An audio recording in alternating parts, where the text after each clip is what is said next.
Welcome to this webcast on the IFRS for SMEs Accounting Standard. In this presentation, we will explain the main financial instrument proposals in the exposure draft of the third edition of the IFRS for SMEs Accounting Standard that was published in September 2022. During our stakeholder engagement activities on the exposure draft, we have heard concerns about the potential complexity for SMEs of aligning the financial instruments sections of the IFRS for SMEs Accounting Standard with IFRS 9 financial instruments during this comprehensive review. However, applying the IASB's proposed alignment approach during this review does not mean the IASB is proposing full alignment of the recognition and measurement requirements with those in full IFRS accounting standards. In particular, in this presentation, we will explain that under the IASB's alignment approach, the IASB has made simplifications to the requirements in IFRS 9 when developing the proposals for SMEs based on IFRS 9. And in some areas, the IASB is not proposing to align the IFRS for SMEs accounting standard with IFRS 9, such as hedge accounting. First, we will start by providing background on the IASB's alignment approach applied during this second comprehensive review. Then, we will explain how this approach was applied to develop the proposals in the exposure draft for financial instruments. The IASB commenced its second review of the IFRS for SMEs Accounting Standard in 2019, having completed the first review and made limited changes to the standard in 2015. In January 2020, the IASB published a request for information, which asked for feedback on a framework for deciding whether, how, and when to amend the IFRS for SMEs Accounting Standard for new and amended IFRS accounting standards. Respondents to the request for information were generally supportive of the framework suggested by the IASB.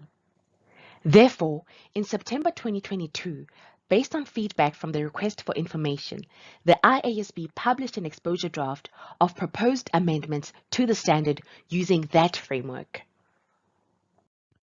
Under the framework, the IASB treated alignment with full IFRS accounting standards as the starting point for developing the proposals, while applying judgment in deciding whether, and if so, how that alignment should take place. The approach is sometimes referred to as an alignment approach. To help the IASB apply judgment in deciding whether, and if so, how alignment should take place, the IASB applied three principles: relevance to SMEs, simplicity, and faithful representation. The IASB determines relevance to SMEs by assessing whether the problem addressed by a new full IFRS requirement would make a difference in the decisions of users of SME financial statements. If a requirement in full IFRS accounting standards does not meet the relevance principle, alignment with those requirements is not proposed in the exposure draft. Applying the principle of simplicity involves looking at any new full IFRS requirements that have satisfied the relevance condition and then assessing what simplifications to those requirements are appropriate for SMEs. The principle of faithful representation is then applied to help the IASB assess whether, under those proposed simplifications, financial statements would faithfully represent the substance of economic phenomena in words and numbers. This principle acts as a final test by bringing together the package of simplifications and asking whether a good answer is reached by applying the simplified requirements. The request for information sought views on this framework for the alignment approach. Overall, feedback on the request for information was supportive, both of the framework to continue to base the standard on full IFRS accounting standards and of the three alignment principles. On top of working through the three principles, the IASB also considered the likely costs and benefits of alignment with the requirement in full IFRS accounting standards when applying the principles. Slide 7 summarises the proposals in the exposure draft for financial instruments. Firstly, the IASB proposes to remove the option to apply the recognition and measurement requirements in IAS 39. This is the only option to apply the requirements in full IFRS accounting standards within the standard. The IASB's main reason for permitting a fallback to IAS 39 was to enable SMEs to have the same accounting policy options as in IAS 39, pending completion of the IASB's comprehensive project to replace IAS 39 with IFRS 9. During this review of the IFRS for SMEs Accounting Standard, the improved requirements in IFRS 9 are being considered. For this reason, and considering feedback that the fallback is rarely used in practice, the IASB has not identified a good reason for continuing to maintain a single exception in the standard to fall back to full IFRS for financial instruments. Furthermore, the IASB noted that including more complex options generally increases complexity and also reduces comparability for users of financial statements. Therefore, the IASB is proposing to remove the fallback to IAS 39 without replacing it with a fallback to IFRS 9. Secondly, the IASB is not proposing any changes to the IFRS for SMEs Accounting Standard for own credit risk or hedge accounting. The first alignment principle is relevance to SMEs. The IASB assessed that the issue in IFRS 9 of own credit risk on financial liabilities measured at fair value is unlikely to be relevant to SMEs. For hedge accounting, feedback on the request for information indicated the existing requirements in the standard are well understood and adequate for SMEs' typical hedging activities, and the improvements in IFRS 9 introduced to hedge accounting would generally not be relevant for the transactions undertaken by typical SMEs. Consequently, this was another area where application of the relevance principle in the IASB's alignment approach resulted in no proposed changes to the standard. The IASB determined that the other topics listed on this slide do meet the relevance principle. Over the following slide, we'll explain how the IASB has simplified the requirements in IFRS 9 for these topics when developing proposals for SMEs in the exposure draft. IFRS 9 applies a principle-based approach to classifying financial assets based on the contractual cash flow characteristics of the financial asset and the business model for managing the financial asset. Currently, Section 11 of the IFRS for SMEs Accounting Standard provides a list of examples of basic financial instruments and sets out the conditions a debt instrument is required to satisfy to be classified as a basic financial instrument and therefore be measured at amortised cost. The IASB is proposing to supplement the list of examples and conditions in Section 11 with a principle based on the contractual cash flow characteristics of the debt instrument to provide a clear rationale for classifying financial instruments when the existing list does not provide a clear basis for classifying financial instruments. In supplementing the list of examples in Section 11 with a principle based on the contractual cash flow characteristics, the IASB proposes to simplify by excluding the requirements in IFRS 9 to determine how financial assets should be classified and measured on the basis of an entity's business model for managing the financial asset. The IASB took the view that this simplification would not impede faithful representation because removing the business model assessment is unlikely to significantly affect how SMEs classify their financial assets because SMEs are unlikely to hold financial assets under different business models. Most SMEs will find that their financial instruments are covered by the existing list of examples in Section 11, and so this proposal is expected to provide clarification without resulting in changes in classification and hence measurement of financial instruments for many SMEs. Moving on to the proposals for impairment of financial assets. Some stakeholders have raised concerns that the IASB is introducing the IFRS 9 expected credit loss model for SMEs. However, the IASB is only proposing to introduce a simplified expected credit loss model for SMEs. The model proposed in exposure draft is based on the model in IFRS 9, but simplified in two main ways. Firstly, an SME would measure expected credit losses for a financial asset using an approach aligned with the simplified approach in IFRS 9, lifetime expected credit losses. The IASB is not proposing to incorporate the more complex general approach in IFRS 9 in the exposure draft. Secondly, an SME would only apply the simplified expected credit loss model if the SME has financial assets other than trade receivables or contract assets. The IASB is proposing to retain the existing incurred loss model in Section 11 for impairment of trade receivables and contract assets. This is because the IASB determined that moving to an expected credit loss model for trade receivables and contract assets would likely to involve substantial implementation costs for SMEs, without significant change in impairment information or benefits for users of their financial statements.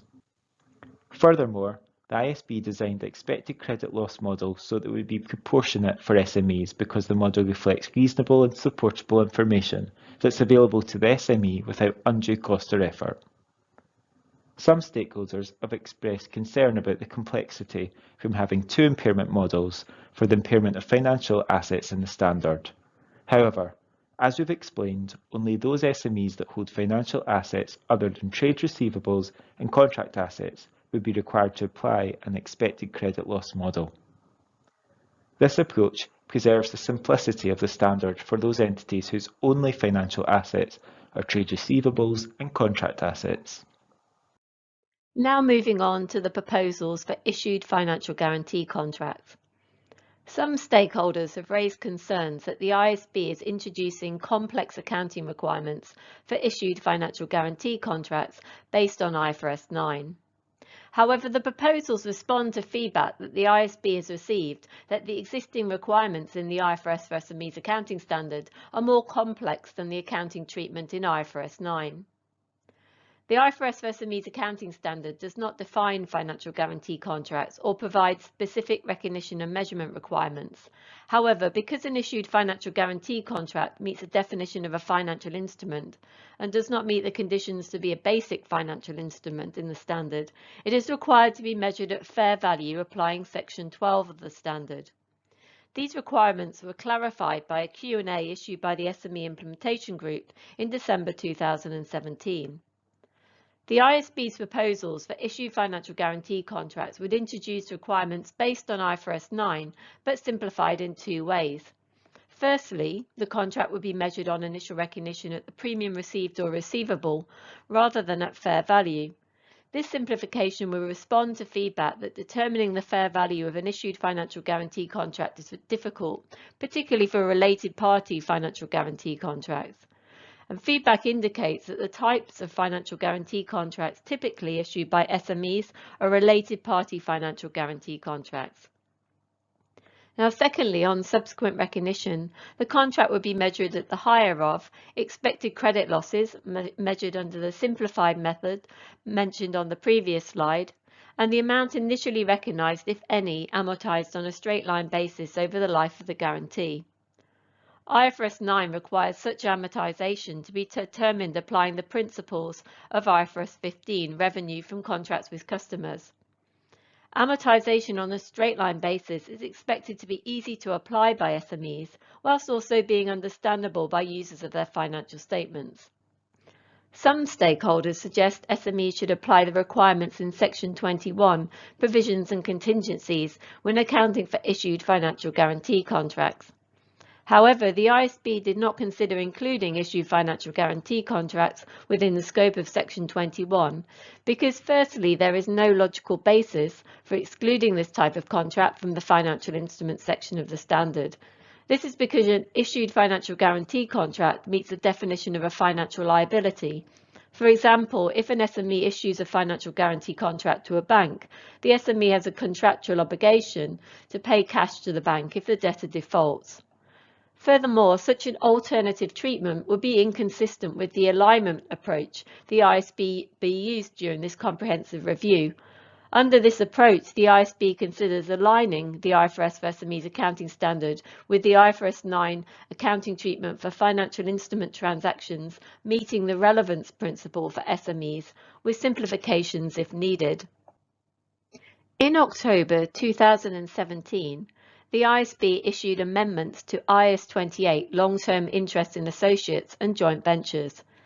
The amendments clarify that an entity applies IFRS 9 to long-term interest in an associate or joint venture that form part of the net investment in the associate or joint venture.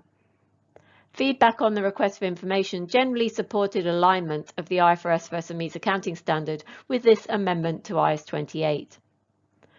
SMEs might hold financial instruments that constitute long-term interest in associates, for example, some long-term receivables or preference shares. However, the IFRS for SMEs Accounting Standard is currently silent on accounting for such long-term interest. The IASB considered that aligning the requirements with full IFRS accounting standards would be relevant to SMEs. Therefore, the IASB is proposing amendments to clarify the treatment of long-term interests that in substance form part of the entity's net investment in an associate or jointly controlled entity. These amendments would apply if an SME chooses to apply the equity method to account for such investments. The IASB is proposing to clarify that the interest in an associate is the carrying amount of the investment in the associate, determined using the equity method, together with any financial instruments that in substance form part of the entity's net investment in the associate. And this would be where settlement of those instruments is neither planned nor likely to occur in the foreseeable future. An entity applies Section 11 to any such financial instrument before applying the requirements for impairment or for losses in excess of the investment under the equity method. Slide 12 provides a reminder of the proposed amendments for financial instruments discussed today and some key improvements expected from those changes. Many of the proposals are expected to help preparers apply the IFRS for SMEs Accounting Standard by providing clarifying guidance, and for financial guarantee contracts also provide a simplification. The amendments are also expected to improve information for financial statement users while keeping the standard simple for SMEs. For example, moving to an expected credit loss model would provide better information for users of financial statements when SMEs hold financial assets other than trade receivables. But as discussed earlier in this webcast, retaining an incurred loss model would be the approach best supported by cost-benefit considerations for SMEs with only trade receivables, which are normally short-term, non-interest-bearing assets, thereby keeping the standard simple. This slide is a reminder that the exposure draft was published on 8 September 2022 with a comment period of 180 days. The exposure draft is open for public comment until 7 March 2023. So please send us a comment letter to let us know what you think of the proposals in the exposure draft, including those proposals for financial instruments discussed today. The IASB staff expect to present the feedback received on the exposure draft to the IASB at the end of the second quarter of 2023.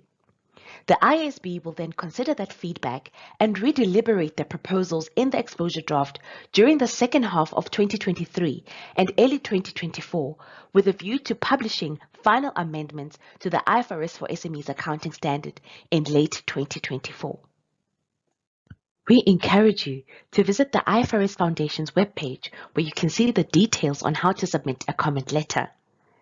There are also other webcasts and guidance available on the exposure draft, including an update newsletter on how the IASB has responded to user feedback in developing the proposals, and a snapshot document that summarizes the proposals and expected implications for SMEs and users of SME financial statements. Thank you for listening to this webcast and for your interest in this project.